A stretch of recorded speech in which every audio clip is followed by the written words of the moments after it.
Modern চাষবাস শুধু ইন্টারনেটেই নয়, উত্তরের চাষিদের মুখে হাসি ফোটাতে চাষবাসের নবজাগরণ ঘটাতে এগিয়ে এলেন ময়নাগুড়ির এক কৃষক।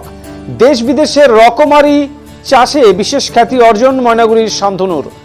মডার্ন এই সময়ে ইন্টারনেট ঘাটলেই নানান ধরনের ফল হোক কিংবা সবজি চাষের কথা আমরা চট করে জানতে পারি, কিন্তু এই চাষ পদ্ধতি আর সঠিক চারাগাছের ঠিকানা আমরা সচরাচর খুঁজে পাই না।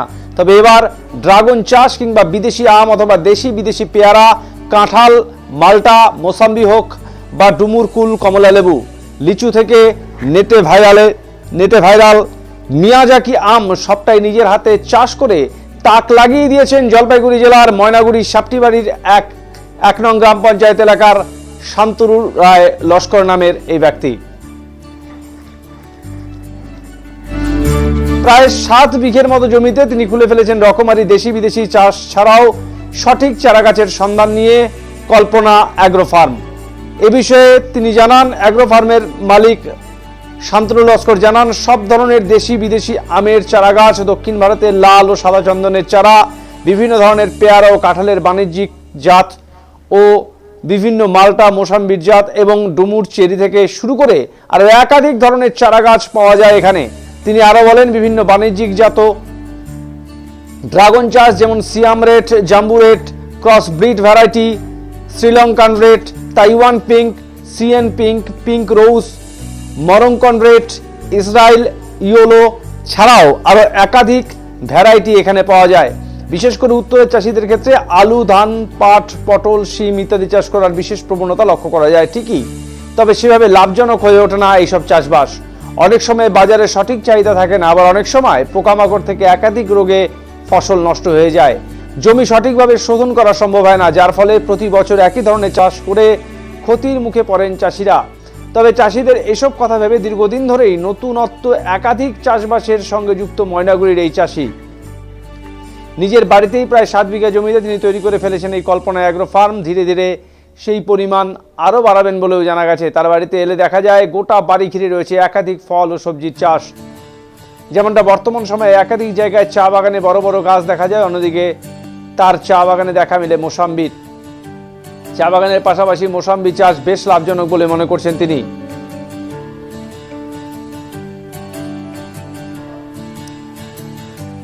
এই বিষয়ে কি জানিয়েছেন এই কৃষক, শুনবো তার মুখ থেকেই। এটা হলো একটা কি নাম কি হ্যাঁ, এটা হলো একটা ভিয়েতনাম মালটা, যেটা মোটামুটি বছরে 2 থেকে 3 বার ধরে।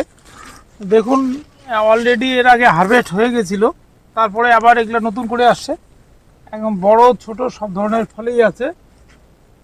এইটা হলো আমাদের পশ্চিমবঙ্গ তথা ভারতের মাটিতে একটা খুবই ভালো কমার্শিয়াল জাত, যেটা বছরে 2 থেকে 3 বার ধরে। এইটা হলো আমার চা বাগানের সাথী ফসল হিসাবে লাগানো আছে। এইটা যখন ফলটা রেডি হবে, খেতেও যেমন রসালো তেমনি সুস্বাদু এবং সাইজও ভালো। মোটামুটি 150 গ্রাম থেকে 300 গ্রাম পর্যন্ত সাইজ। একটাই এই যে মোটামুটি এখানে প্রায় একটা 200 গ্রামের সাইজ। এটা গাটা মসৃণ হয়ে যাবে, যখন ফলটা রেডি হয়ে যাবে তখন গাটা কিন্তু আবার মসৃণ হয়ে যাবে। আচ্ছা, এগুলো হলো সাদা চন্দনের চারা, যেটা হলো দক্ষিণ ভারত থেকে কালেক্ট করা।